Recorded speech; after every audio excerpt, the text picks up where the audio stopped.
Welcome back to another FPL video. This will be the team selection for Gameweek 21, and there may be an updated version if there are plenty of changes in my transfer plans, but in this video, I'll be covering how I did in Gameweek 20 and talking about my initial plans for the Gameweek 21 deadline, which is getting closer and closer. This video is recorded on the Sunday before the FA Cup matches such as Arsenal versus Liverpool, so let's wait and see how that pans out. But there is some big news regarding some of these clubs. Szoboszlai is going to miss the next two games, including the FA Cup, and Gabriel Jesus could be out, and we don't know how long the injury is going to be for, but that could be a big blow for Arsenal, who are already struggling in the last week or so. So let's get straight into this video. If you're not enjoying it, smash the like button, subscribe for new RMS to get this edition to over 200 likes and to keep on pushing towards 23k subscribers and beyond. Without further ado, let's jump straight into this video.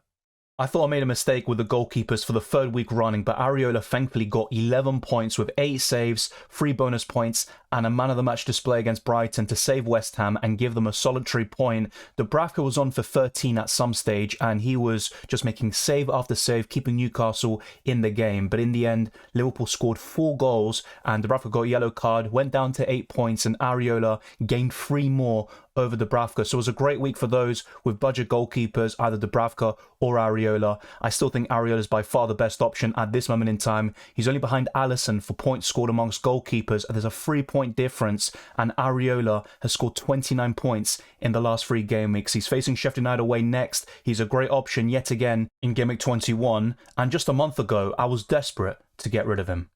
This was another shambolic week for the defence. Saliba with 0 points, conceding twice to Fulham and getting a yellow card. Last season was a 3-0 win for Arsenal, but they've really been struggling in the last few weeks since Christmas when they were top of the league. Now they're 4th and need to get their act together fast, and Arsenal just aren't justifying their price tags in all areas of the pitch. Even Saka is on some people's sell list, but I still think he's the best option by far for the Gunners. But with Saliba, he's 5.6 million, and there are no attacking returns, no bonus points, no clean sheets, and it comes to a stage where if they don't start delivering, you could argue that Saliba could enter sell territory very soon. Next up is Trent Alexander-Arnold. Despite getting 0 points, kind of the same thing, conceding 2 goals, getting a booking, I still think Trent is not really in this consideration, despite him being so expensive, and he could be a great way to buy back the likes of Salah and Son around Game Week 24 or 25. It's still very difficult to part ways with Trent, given his consistency, the bonus points, the high ceiling, the clean sheets, and everything he has to offer for Liverpool, and he is just a terrific FPL option. As we all know, he's getting back to his best and probably the best right back in the Premier League so far this season. The final defender is another contender for the best right back so far, and that's Pedro Porro, who got 2 points. It was a late consolation goal for Bournemouth, assisted by Tavernier, and that was a bit disappointing, I think, from an FPL perspective, but we're kind of used to it by now with Pedro Porro. Not many clean sheets, but you can get the attacking returns, particularly the assists, and he scored his first goal of the season in the FA Cup to give Tottenham the win over Burnley in the last 20 minutes or so, last 15 minutes. So Pedro Porro can also add goals to his game in the Premier League, and if he does, he will just become an even better FPL option, and he could even rival the likes of Trippier and Trent. But there's a big gap at this moment in time. Trent is leading by some distance, but you have to say, the Spaniard is offering great value, and he's not too far away from the best defenders in FPL. The midfield was very good for me this week. Saka scored in the opening minutes against Fulham. In the end, it was only 7 points though, and Arsenal faltered yet again, and Fulham made the comeback, won quite comprehensively, deserved the win, and Arsenal need to get their act together. I keep on saying this. I still think Saka, besides his poor performances overall in the last couple of weeks, he's still capable of getting attacking returns, and his numbers in terms of goals and assists are very similar to last season, and he's got 50 chances created. So I also think he's a bit unlucky in terms of not having more goal contributions at this stage, but I would expect a bit more in terms of overall performances, taking players on, and the same goes for Martinelli on the left-hand side. Next up is Jarrod Bowen, the only player to have blanked in my midfield, and West Ham were quite comprehensively outplayed by Brighton, but in the end it was a stale 0-0 draw, and Jarrod Bowen is still a good option in the long term, but there are some doubts because of no Lucas Paqueta due to injury. Kudus is off to AFCON. Maybe West Ham will struggle a bit in terms of creativity and scoring goals over the next month or so, but I would back Jarrod Bowen to be a great captaincy contender in Game Week 21 and a fine option in the game weeks besides that, even in the more difficult games, so to speak, where Bowen can do extremely well, as he has proven time and time again. The third midfielder is Mohamed Salah, who's now off to the African Cup of Nations. He got 16 points, and I was kind of hoping for him to be quiet because I made a very late captaincy switch in the deadline, and it didn't turn out the way I expected. I think it was very fortuitous for the last penalty. It shouldn't have been given, but that's the way FPL can be sometimes, and the Premier League, you have to stomach it and move on. But Salah is the best FPL option up until this stage of the season, and now he's a sell because of how expensive he is, and he could be out for 3 to 4 game weeks, plus a potential blank in Game Week 26 and possibly Game Week 29 if Liverpool beat Arsenal and also reach the quarterfinals of the FA Cup. So let's keep an eye out for that situation as well. The fourth midfielder is Cole Palmer, who got 18 points, and if anyone captained him, fair play. I didn't expect him to do that well. I thought he could get a return or something like that, but to get 18 points is simply staggering. A lot of people benched Palmer this week or even sold him, I think. I mean, I'm not sure about that, but in terms of the benchings, I could understand it. I was even considering starting the likes of Solanke over Palmer. That was a big mistake in the end. And I think against these weaker sides, Chelsea can impose themselves, score plenty of goals, and Palmer will be instrumental to anything that Chelsea do. The final midfielder is Heung-min Son, one of my best transfers in recent weeks. I bought him in around 3 game weeks ago. He's returned in every single game, and he's also helped me rise up the ranks as well. Now, I could have gone for Richarlison, but Son has outscored him, and I can go to Richarlison for free starting from game week 21 onwards. So it has played out quite well in the end. Heung-min Son is one of the best assets, period, and he's rivaling the likes of Salah for the top spot. And once he comes back from the Asian Cup, I'm very intrigued to bring Heung-min Son back in. The forward line was a bit mixed bag. Ollie Watkins got 8 points. I think it was a bit hard done by to not get any bonus points at all, getting 2 assists in a 3-2 victory, and he was the best player on the pitch, and he was also my captain in the end, as you'll see very soon. Solanke, meanwhile, got 2 points somehow, despite having chances. Bournemouth hit the post. They should have scored more goals, but in the end, Tottenham got the win, and Solanke has disappointed for the first time in a very long while. I still think he's a hold against the likes of West Ham and Liverpool coming up next, and the fixtures over the next 5 aren't particularly great, but there could be a double game week very soon, and Solanke is fixture-proof. He offers tremendous value at around 7.1 million, so I would still recommend holding on to Solanke, especially with injuries to Nkunku and Gabriel Jesus. Watkins was my captain, as I revealed recently, and I made a very late switch in the last 3 minutes of the deadline stream from Salah to Watkins. I wanted to switch back, but I couldn't. The game was locked in, and I accepted my fate. I was a bit hard done by, I think, and those that didn't go for Salah as the captain because of that last penalty and the extra bonus points that incurred. But that's football, that's FPL. You've got to take on the chin, and changing the captaincy was a mistake on my part. Salah had a very poor first half. He was on for like -1 points after his penalty miss very early on, but he switched things around, and that's the quality of player you have in Salah, the best FPL option this season by some distance. And also Newcastle have 20 expected goals conceded in the last 5 game weeks, last 6 actually, and guess who they face next? Manchester City, so it doesn't get any easier for them. Erling Haaland is still a doubt according to Pep Guardiola for Game Week 21, but if he is available, he would be a great captaincy contender. The same goes for Foden. He's not just a great transfer in, but also a potential captaincy option in the upcoming deadline. I got 84 points overall, 1,165 points, and my rank did go up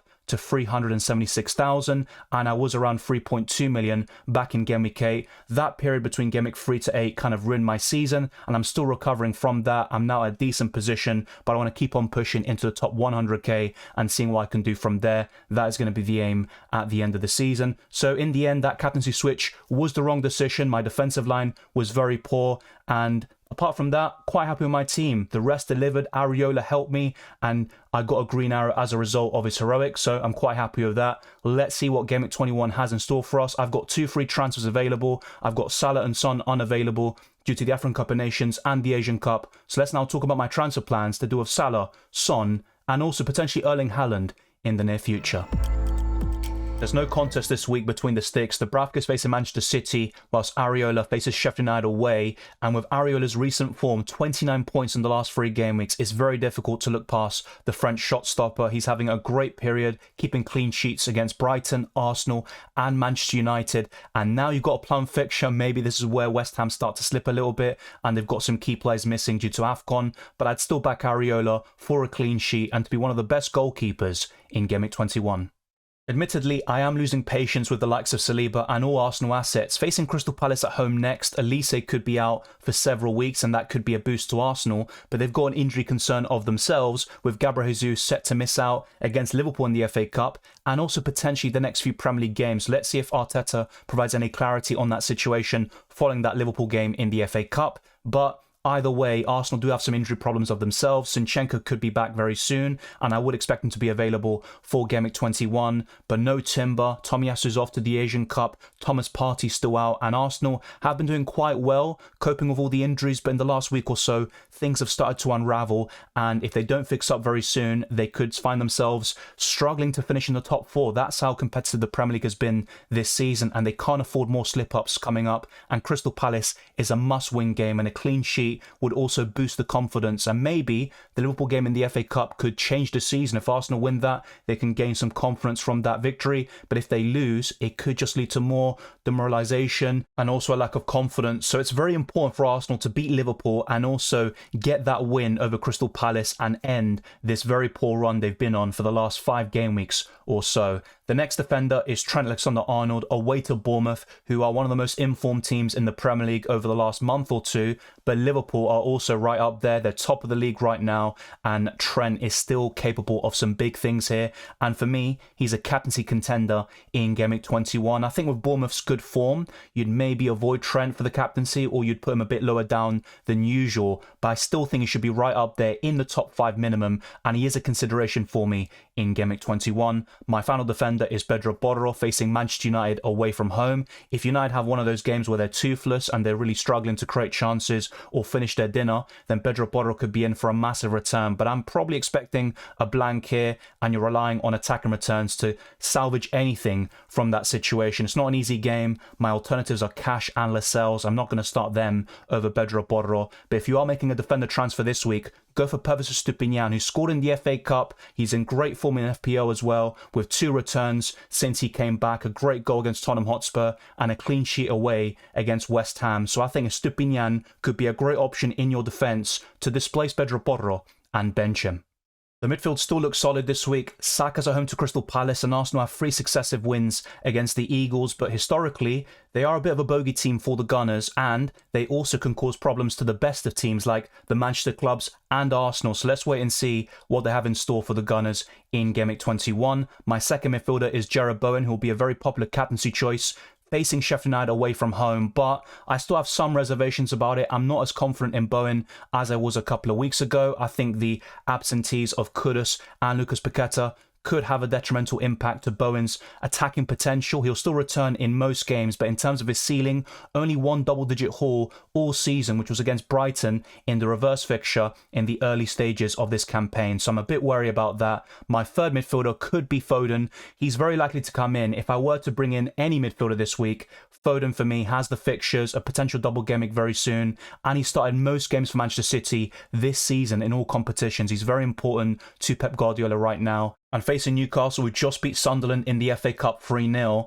I still think it makes absolute sense given the fact that in the last 6 game weeks, Newcastle have conceded 20 expected goals, and in terms of the second lowest figure over the last 6 game weeks is Tottenham with around 12.7. So you can just see how many chances Newcastle are leaking. A lot of that did come against Liverpool, but even if you take that game away, Newcastle would still be top in terms of the highest expected goals conceded over the last 6 game weeks. My next 2 midfielders still look quite solid, and they include Cole Palmer at home to Fulham. Despite Fulham having some good results over the last month, I still think Chelsea are the favourites and they should win this game. That fierce derby they have in West London, and Cole Palmer has been by far Chelsea's best player this season and also a contender for the Premier League team of the season. My final midfielder could be Richarlison. I'm a bit less keen on this one. I'm also considering Diogo Jota facing Bournemouth away, but his minutes will be a risk even with Salah being absent, and also Pascal Gross, who got 2 assists in the FA Cup, and he's a very underrated option in general with fantastic fixtures coming up. But I think for me,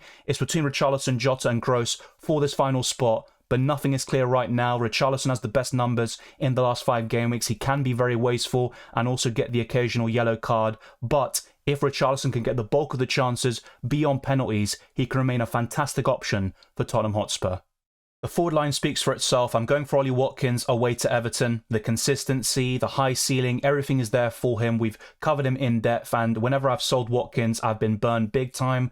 Do not sell Ollie Watkins, even if you're looking to rush back to get Erling Haaland. Based on the updates we've got from Pep Guardiola, he could miss out in Game Week 21. If he is available, he might be on the bench, so there's no need to rush back to get Erling Haaland unless in the nose and reliable sources point towards him starting in that game. But even then, try to keep Ollie Watkins if possible. I'd be more inclined to sell Solanke despite him being the most informed forward in the last 2 months of the Premier League. But Liverpool at home, then it's West Ham away. Tougher games coming up there for Bournemouth. They might lose them, but Solanke could still get some attacking returns, and he just offers tremendous value at 7.1 million. I wouldn't really consider many alternatives. Maybe Alvarez, so long as De Bruyne and Haaland are unavailable, but they should be back very soon, so I wouldn't really look there. Then you look at other forwards. I think Ivan Toney would be the standout if you wanted to go for a differential forward. He scored a hat-trick against the Southampton under-23, so maybe Toney could start to get that match sharpness up and be a great FPL option once again. But really, apart from Watkins and Solanke, Haaland and Toney are the other two forwards, the only two that I would consider buying in. My provisional bench would be Dubravka, Cash, Archer and Lascelles. If I go for Richarlison and Foden in the midfield, I think that's very likely for me to make 2 changes in this area. Another possibility is making a move in the back line, selling either Cash or Lascelles and buying in Estupiñán. That could also be a shout. I might even do all 3 moves for a -4 hit, or delay the Richarlison move for at least another week, just buy Foden and then go for a defensive 4. That's also a possibility. There's a few things I could do, and Estupiñán is definitely in my thinking. Wolves have been very solid this season, but Pedro Neto is still not fully fit to start games. Maybe that will change by Game Week 21. Hwang Hee-chan is off to the Asian Cup. That's going to be a massive blow since he offers that goal threat for Wolverhampton Wanderers, and maybe that will boost the chance of a clean sheet there for Brighton Hove Albion. And Estupiñán is returning in every single game. A goal in the FA Cup, a clean sheet against West Ham, and a goal against Tottenham. So he's done very well since coming back into that side. He can play left centre-back, left wing-back, and also as a left winger. Estupiñán is a quality player and one of the best left-backs in the Premier League. But in terms of the captaincy right now, I'm still leaning towards Bowen, but Palmer and Trent are definitely entering that conversation, and even Saka, who I'm a bit less keen on right now due to form and Arsenal struggling. Gabriel Jesus could be injured and they've got other problems in other areas. But I think in terms of the captaincy, it will be between Bowen, Palmer and Trent, and right now I'm leaning towards Bowen. That could change by the next potential team selection video or the deadline stream, so be sure to tune in for more content on this channel by subscribing, smashing the like button and hitting the notification bell. That'd be massively appreciated. Let's now head over to fpl.team, talking about potential transfers in Game Week 22 to buy back Erling Haaland. By selling Salah and Son in Game Week 21, it would give me enough funds to directly upgrade Archer to Erling Haaland. But one thing that's worth noting is if I go for Jota instead of Richarlison, I will not have those funds available to make such a move in Game Week 22, and it might incur a -4 hit to buy Erling Haaland back. So that's the problem with buying Foden and Jota, and that's why I'm leaning towards buying Richarlison or Pascal Gross instead. My provisional team for Game Week 22 would be Areola in goal, a back 3 of Saliba, Pedro Porro and Trent, a midfield 4 of Saka, Bowen, Richarlison and Foden, and a front 3 of Solanke, Watkins and Erling Haaland. My bench would be Dubravka, Cole Palmer, Cash and Lascelles. My only doubt would be benching Palmer. Despite facing Liverpool away, Palmer's record against big teams has been very impressive this season. He scored against Arsenal, got a big return against Tottenham, and also scored against Manchester City. So this could be a disaster waiting to happen, and I typically wouldn't recommend benching Cole Palmer, who's been a fantastic FPL option this season. And in terms of expected points, it would be 58.8, only 0.4 million in the bank, so it's a bit tight, but I should be able to afford Erling Haaland, as well as Richarlison and Foden in Game Week 21. Let me know your thoughts down in the comment section below. Would you go for Richarlison, Gross or Diogo Jota? And if I do go for Jota, like I said, it would require a different avenue to buying Erling Haaland back. It could involve selling Solanke or Watkins instead. Or if I still want to make that Archer to Haaland move, I would have to make another downgrade elsewhere in order to make that happen. Thank you very much for watching this video. If you enjoyed it or found it useful, then be sure to smash the like button and subscribe for new. Let's try to get this video to the 200 likes and let's keep on pushing towards 23k subscribers and beyond. You can follow me on Twitter and Instagram, DylanRCM, and check all the links in the description below for the Patreon, Championships Discord server, the FPL League, and everything else there is to offer in the description. I highly encourage you to check it out. I wish you all the best of luck for Gameweek 21 and the rest of the season, and I'll see you next time.